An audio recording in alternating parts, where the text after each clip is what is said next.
Hello, everybody. This is Pete Pinito with First Northern Credit Union. Welcome to this afternoon's credit card makeover, getting out of debt. And it doesn't look like great weather happening outside right now. But that's all good. We're going to just get right into it. We do these monthly webinars every month, free monthly webinars with our vetted partner Balance. We also do webinars for the city of Evanston as well. And I can show you where to find all that information as we move along. But there is a handout that I've posted up, and you can download the handout here, and I reference it just once in a while, maybe just once. But I'm going to follow up when we're done. Excuse me. When we're done, I'm going to follow up with an email next couple of days with the handout as well as a PDF file of this presentation. So there's a lot of information to get through, so we're just going to get right into it. I might have some technical challenges here, so I'm gonna put myself on hold, on mute just for a second.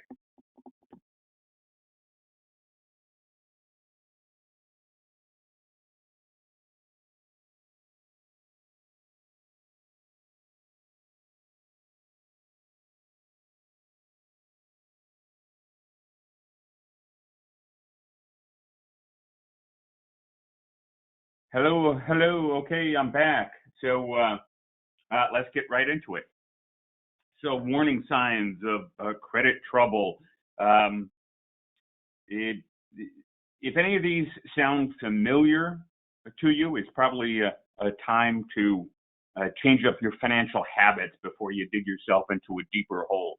So these are just initial warning signs, okay?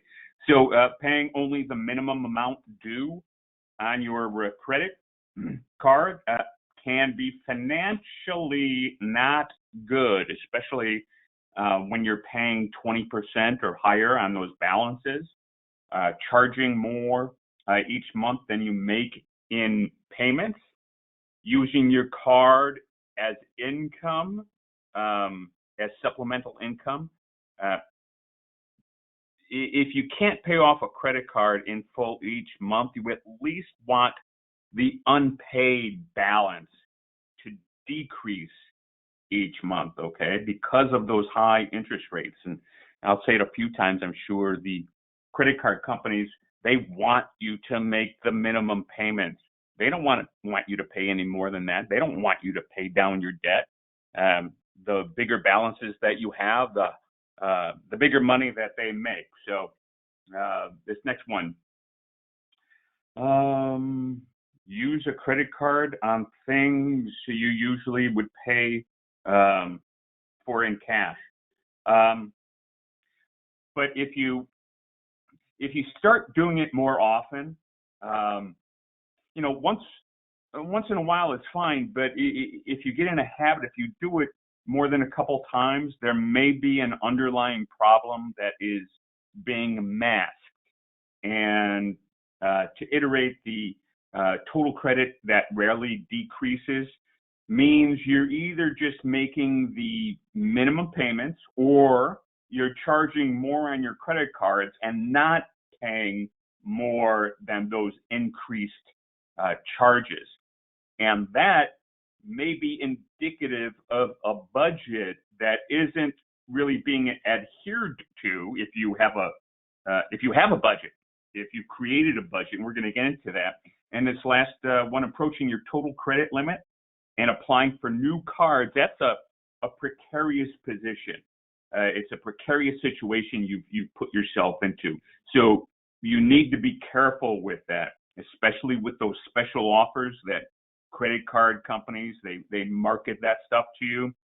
So it's so beautiful, right? An easy solution. It's so benign, especially when those special offers, when they make it sound really good, but just know if you find yourself at that point, that's a definite red flag, okay? When you're outstanding, your total outstanding and you're charging up to those limits, that's a definite big gigantic red flag. We're going to get more into that into specifics a little bit later. Let's go to the next slide. Especially, there's what they call a credit utilization ratio that they use, but we're gonna get into that. So warning signs, more continue. So we get even deeper, more troubling signs. So if you didn't pay attention to the ones that we just discussed, these aren't just red flags. These are the street camera warnings for you. Those red light flags. So just these are serious signs, and especially when we come to the draining your savings to pay for debt and making late bill payments. Again, we're going to cover it, but 35% of your credit score is derived from on-time or late payments. So no need to belabor this stuff. These are things I'm sure you already know. And if you're at this point, you know that changes need to be made, and maybe that's why you showed up today, and this is the first step. So awesome. And you know what? Most of us can and will find ourselves in this kind of situation because, life, the terrain of life, and the curveballs and the potholes that we hit along the way. It's a matter of how you deal with the situation and the action steps that you need to take in order to address the matter head on. So we're going to hit the next slide. And by the way, we're sticking to with the basics here. A lot of this stuff I'm sure you already know. My hope is that at the very least you walk away with one or two things that maybe you didn't already know. And although you may not need to address any overall credit card problems right now, this presentation covers the fundamental stuff for you that you should be aware of, okay? Create a budget. I'm sure most people they can't explain E equals MC squared or the Pythagorean theorem. I can't even say it, let alone explain it. But the budget equation is as simple as it gets. It's kindergarten stuff, right? And you know this. Net income minus expenses is what's left over, the balance, okay? So always, and the underlying idea of never spend more money than you bring in. So, people have a tendency to start using credit cards to make up the money difference between what they spend and what they bring in income-wise. Again, you do not want to use your credit card as another form of income. And people do this because it's probably the easiest way to what people think is a solution to the household deficit, but the best beginning tool for getting out and staying out of debt is creating the budget. From solving the short-term deficit, which leads to financial problems in the longer term, you want to get you want to have a fiscally responsible plan, okay? The budget itself, that is the springboard to fixing all those financial problems, okay? And the budget, it's always changing. You always have to reevaluate, and it changes as often as you deem it necessary, as it is, appropriate. When you change jobs, when you get a raise, when you find yourself in financial straits, these different curveballs that happen. Anything that changes in your financial life, you need to update and change your budget. So you know where you are with your money at all times, okay? And you need to create the spending slash savings plan, let's say. And you have to do your best to stick with the plan. You have to be diligent, right? Always ABD, always be diligent. Otherwise, the money will find a way to spend itself. So you have to be in the driver's seat. We're going to hit the basic points here. So the first step is to figure out what your current income is and what your expenses are. On the handout, if you haven't downloaded, that's fine. You're going to get a copy when I follow up with this. On the handout, I think it's like page 3 or 3 to 5. Take a look at those pages whenever you have some time, okay? It helps you start with the process of budgeting. And there's plenty of tools that you can find online. I use a simple Excel sheet myself. But there's a plethora of budgeting apps out there. And the first thing you want to look at is your income. Now, you use conservative figures.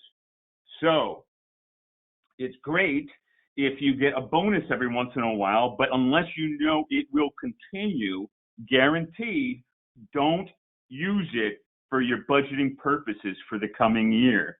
If you're self-employed and you have income that fluctuates because of commissions or seasonal work, something like that, whether you think you'll be earning a little bit more or a little bit less, work that into your calculation. Always be conservative. It's always better to have money left over than to be caught not being able to meet your expenses. So the process is going to be time consuming if you've never done it before.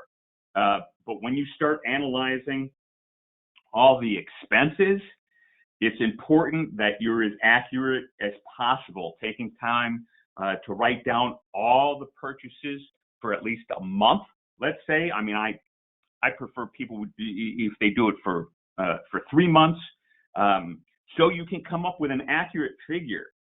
So the expense side means not only keeping track of the receipts, but you want to look back at last year as well. The checks you wrote, the charges on last year's credit card statements. Those are easy. I get those every year from the credit cards. It's great the way they break it down for you. So in addition, that's all in addition to your current monthly needed expenses. So you want to keep an eye out for, anytime you go to the ATM, you grab $40, $60, $100, you withdraw it here and there. That money seems to just vanish a lot of times if you don't keep the receipts. You stop off at the ATM, you jump into Walgreens or CVS, you buy a bunch of things. Keep those receipts. Just put it in a box, and then at the end of the month, you'll look at that stuff. And that's how you get a real accurate figure, okay? It's time consuming, I'll tell you, but it's vital if you want to get an accurate budget. And by doing the tedious stuff, this exercise, you're going to discover that maybe that the extra $75 or $100 you're spending over at Starbucks to get a cup of coffee every day. So you'll find these things. And here it says, don't forget about savings. And I think what they're saying is when you figure out all your monthly expenses, those needed expenses every month, right? The mortgage and the rent, the utilities, the food and the clothing, you should always set aside. And there's another webinar I do on, and we get really into the budgeting process and all that stuff.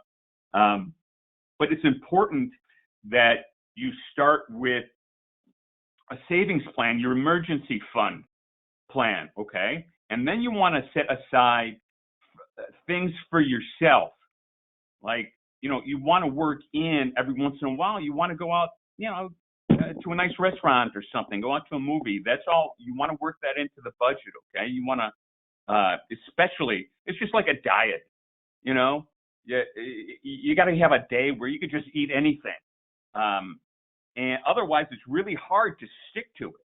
So it's the same with budgeting as well. Every once in a while, give yourself an award, a reward, because you're sticking to a budget, especially when you know that you need to. Okay, so savings should be a part of your budgeting plan. So you want to do your homework and be diligent about figuring out the expense side of the budget equation. Okay, and remember to calculate in the expenses every once in a while, like car repairs and maintenance. You want to work in upcoming birthday presents, holiday presents, that kind of stuff. Work it all in, okay? And by doing this, you're going to come up with monthly and yearly figures, and it's the monthly average that we want to come to, okay? You have your monthly income, and you have your monthly expenses, and that is the springboard to the budget plan, okay? And next slide here. Oh, we're going to continue. We're going to continue creating a budget. So you want to list all your debt. Now, I'm talking about overall debt right now, not just credit card debt, your overall debt. So you simply subtract all those average monthly expenses and that monthly debt payment from your net income, okay? And again, use the net income, not gross income. The budget always starts out with your take-home income, the net income. I think I've said that enough. And you subtract the monthly expenses from your net income, and that's going to give you what you've got left over. And if the result is positive, a positive number, that's awesome. You're on the right track. And with the money that's left over, now we can start talking about midterm and long-term saving goals and plans. And we can talk about if you're in a situation where you really need to pay down extra debt. At this point, this is when we can really bear down and do it. When you got those monies left over, okay? If the balance comes up negative, if you're spending more money than you're bringing in, obviously you need to take action.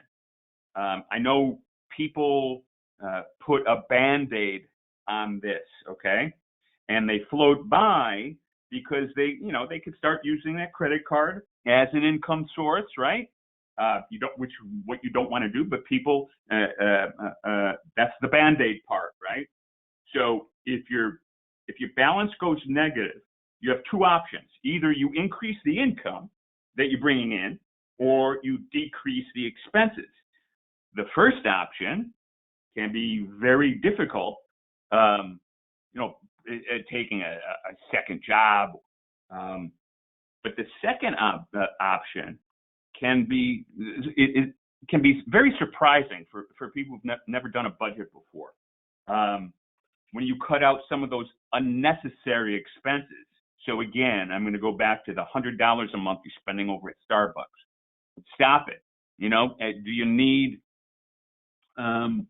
you really need Netflix and Amazon Prime and Hulu and all that kind of stuff?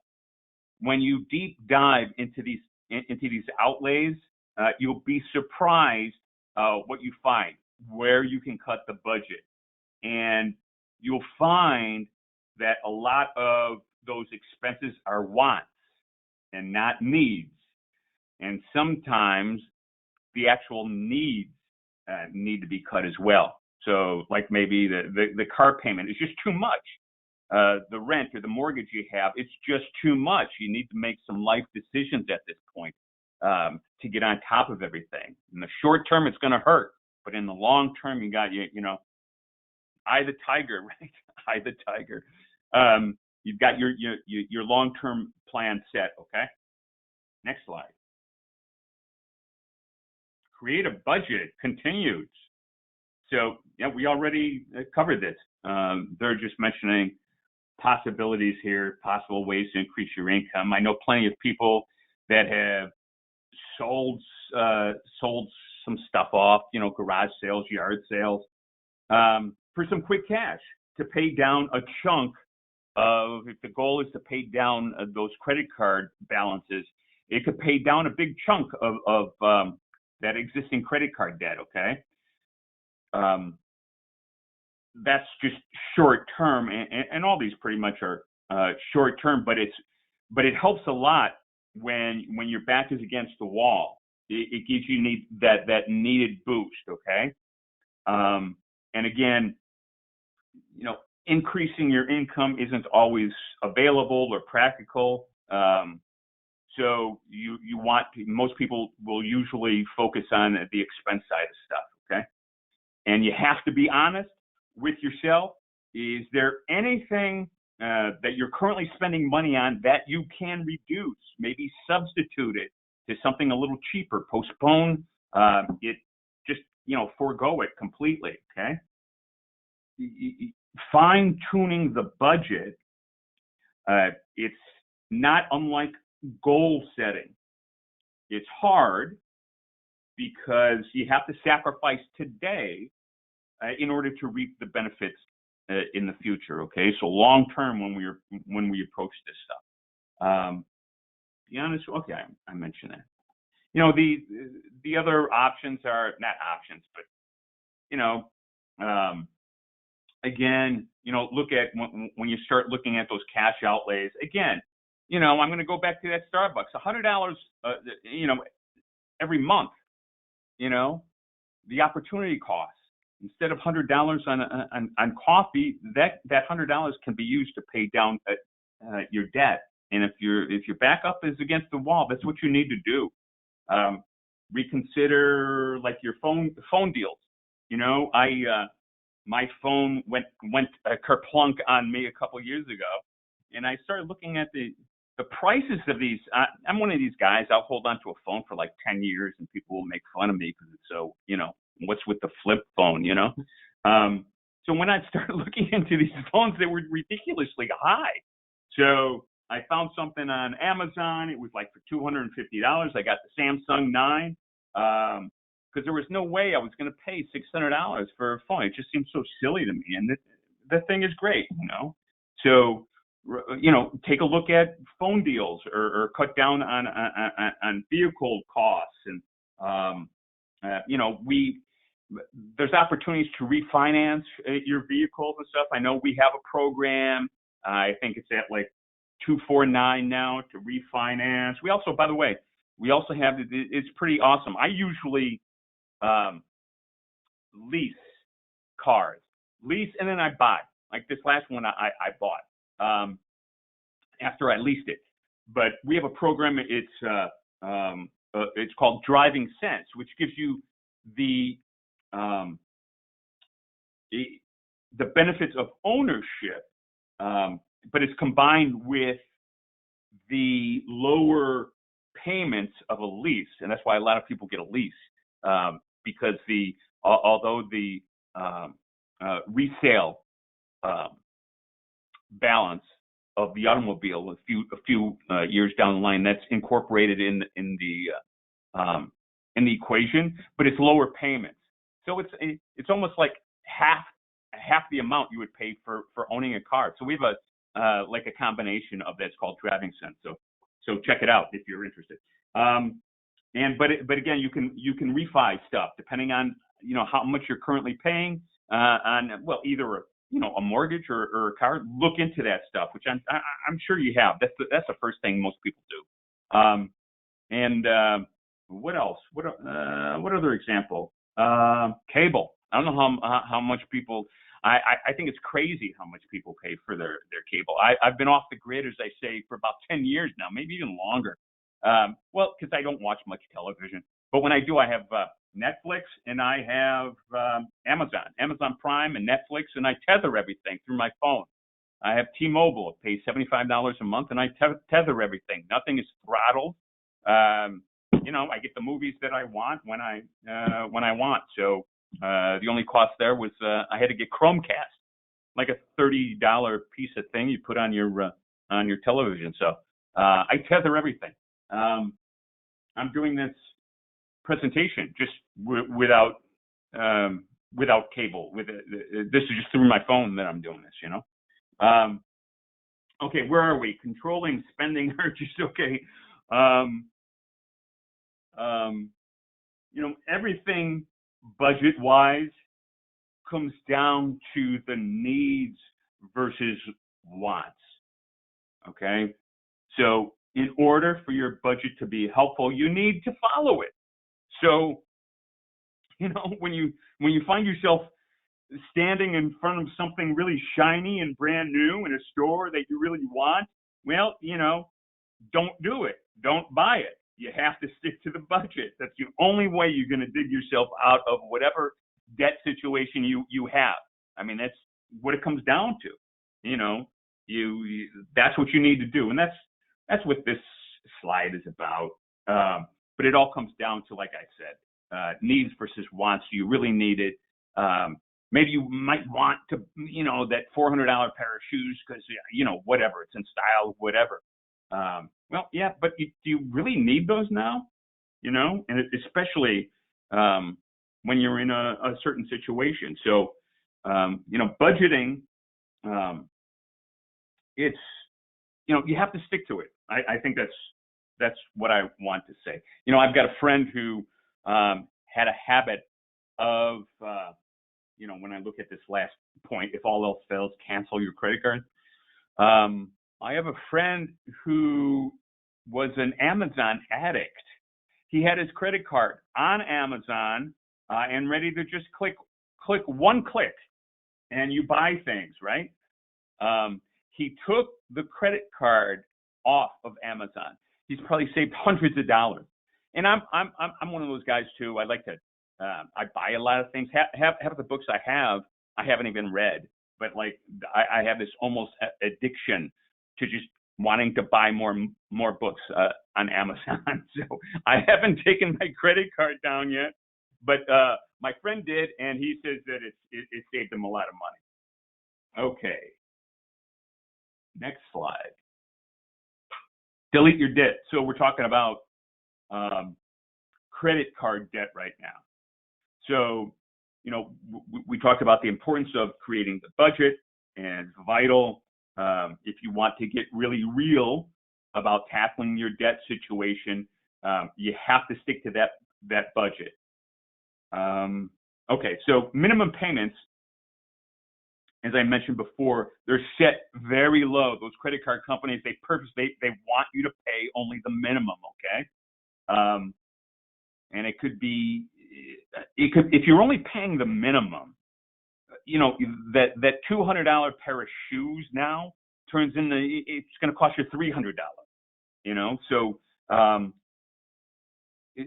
if you have multiple accounts, you will save more money by being systematic and focusing now with extra payments on your credit cards. Okay, so what some people do, they'll start out with the debt on the lowest balance that they have. Let's say you have three credit cards. Some people want to start out with the debt on the lowest balance because it's paid off sooner, and you get the added benefit of that really good feeling of seeing a goal being achieved. One debt is gone. You finish. You focus on that. You pay down that debt. That debt is gone. Goodbye. It's gone, and that creates momentum. So you roll right into that next debt to conquer. Okay, and I'm focusing just on this credit card stuff right now, but it creates momentum for you. Again, instead of the $100 a month on coffee, pay down the debt. The opportunity cost of money is working its magic. Again, you have to stick to the budget. Especially when the focus needs to be on paying off the debt. The other option that people do, which is what I did, and it depends on how you are, how you look at things.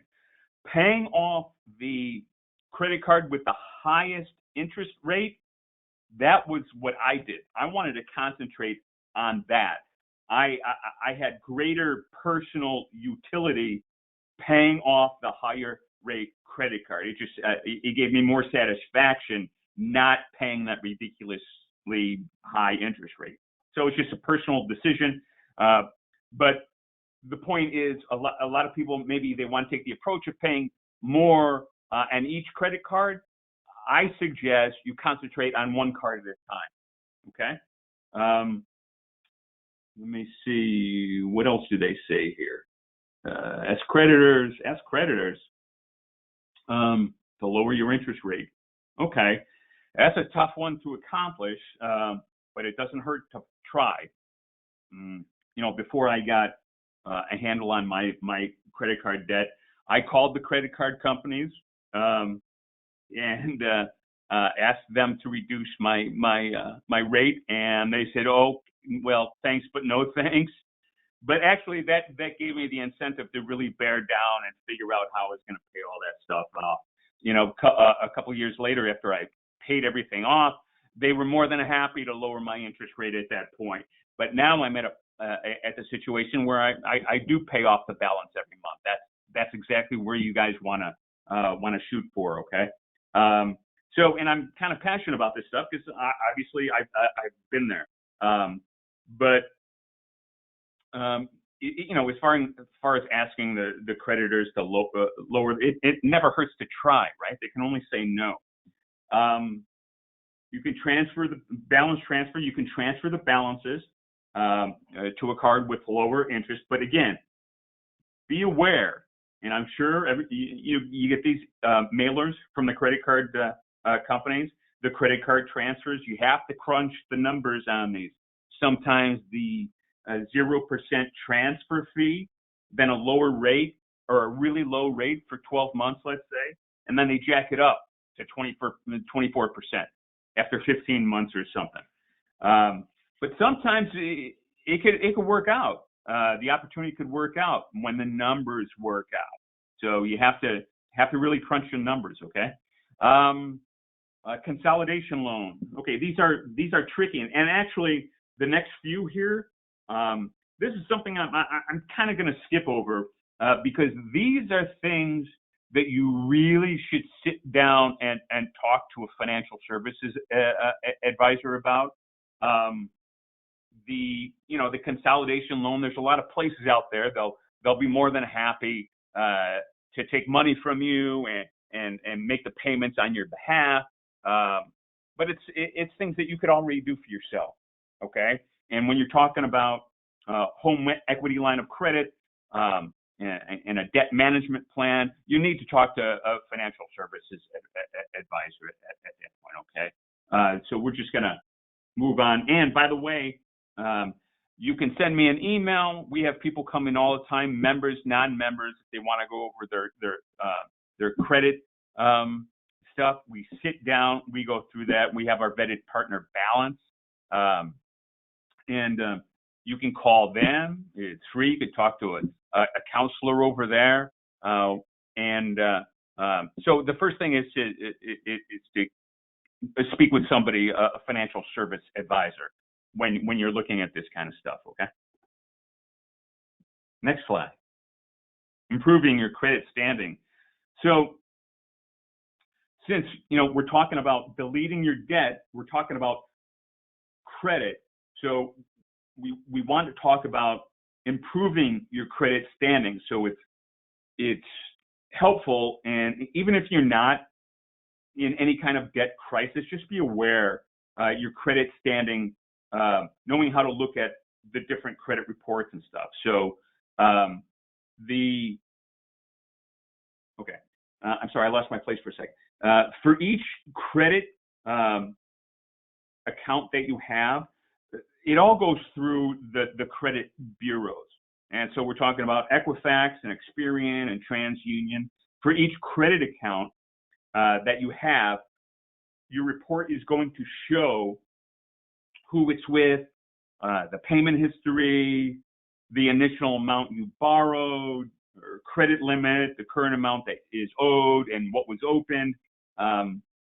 And your credit report is also going to show what you've experienced, if you've had any credit-related legal actions, let's say, a judgment or bankruptcy, repossession, that kind of stuff. That's all going to show up on the credit reports.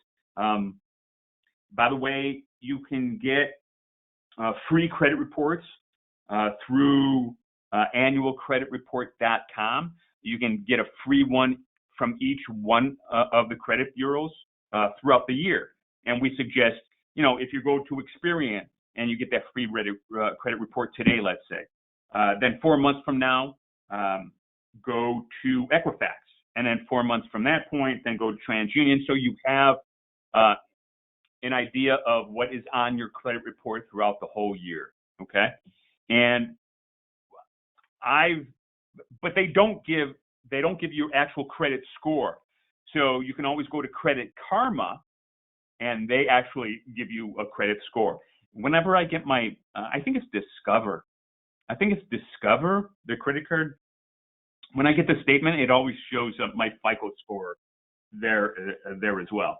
So, the FICO score, it's one of many algorithms that's used, but it's these three credit bureaus, they use the FICO score. That's the most common, from 300 to 850. Obviously, if you have a higher credit score, you're more easily granted better rates. So I think that's all I want to say here. So let's go to the next slide. So this is how it's calculated. Again, we get into this even more on one or two other webinars, but the biggest chunk of your credit score, the biggest chunk of the pie here is the 35%, and that's your payment history.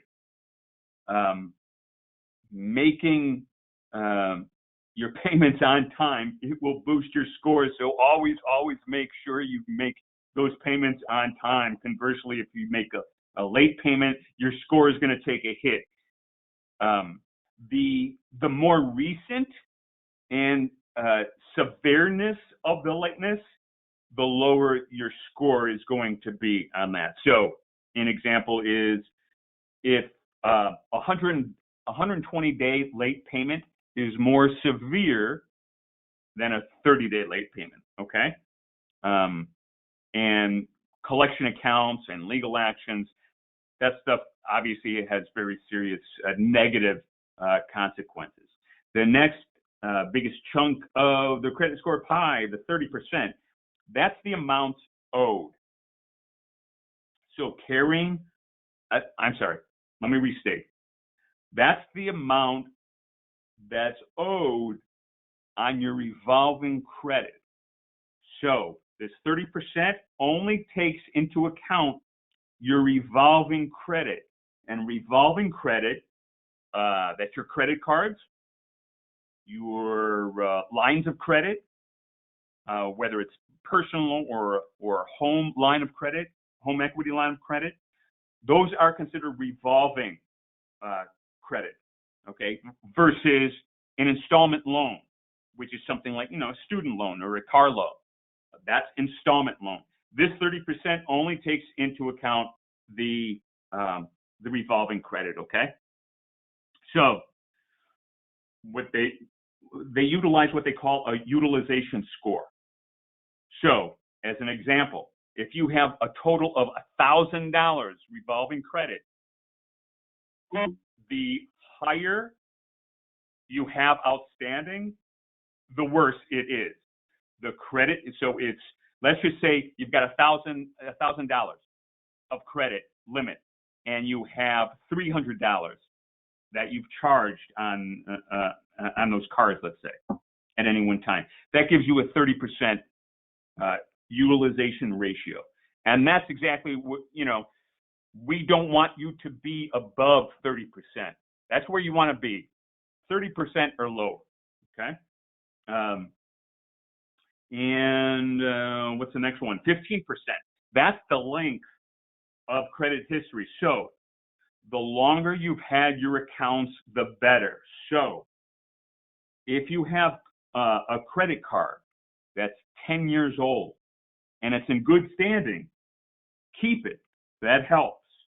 Okay. I have 3 credit cards. I really only use one. I use the other two to charge. One, I think I pay my Amazon Prime. I've got the Amazon Prime, and the other one I pay my insurance, my car insurance on. So those are over 10 years old. I keep those things open. I charge just a little bit, and I pay it off every month. And so now we get back to the last. We've got two 10 percenters. The first 10% on new credit. That's a factor. The FICO scoring looks at the number and proportion of recently opened accounts and the number of hard inquiries. A lot of people ask this all the time. It's going to be hard inquiries. Hard inquiries. Hard inquiries come from you. Okay, that's when you go out, you fill out an application, and you give permission to a creditor. When you fill out that application, you give them permission to look at your credit. That's a hard inquiry. When you're looking at, when you ask for your own credit report, that's a soft inquiry. Okay? The credit cards that you have, every once in a while, those companies that discover, they're going to look at your credit. Those are soft inquiries. The only time it's a hard inquiry is when you're out there filling out applications. Okay? And the final 10%, we're looking at different types of credit that's used. So having a variety of accounts, such as, let's say, a retail account, a credit card account, a home loan, an auto loan, those are different types of credit. And the scoring model says, the FICO scoring model says, hey, this person handles all kinds of different credit curveballs that are thrown his or her way, and this is good. And that's it. I'm going to hit this next slide. Improving your credit standing. Well, it's kind of like what we just covered. Just let me say, again, we find ourselves in tough financial situations from time to time, and our credit score will take a hit. It happens. That's life. Especially now, the inflation rate is a lot more than probably what they say it is. They say it's 7-8%. You see, the gas prices around here, and we're in a different situation than we were back in the 70s. I know I'm 1,000 years old now, but I was a little kid. We were a creditor nation back then. Now we're a debtor nation, right? And so I remember reading about the gas lines and all that kind of stuff, and the inflation, and going off the gold standard, which is, I should do a webinar just on central banks and the ridiculousness of fiat money. But today's situation is tough. It's gonna get tougher. So everybody needs to bear down. And credit has been so available to all of us that we all kind of took advantage. Or it was easy to spend more money than we actually had. So now's the time to really figure this stuff out. But it happens to everybody. All these curveballs, and somebody's laid off, and all that stuff. You're not the first person to get a collection call. Nobody is. Everybody's been down that road. Okay, but you can always turn the situation around.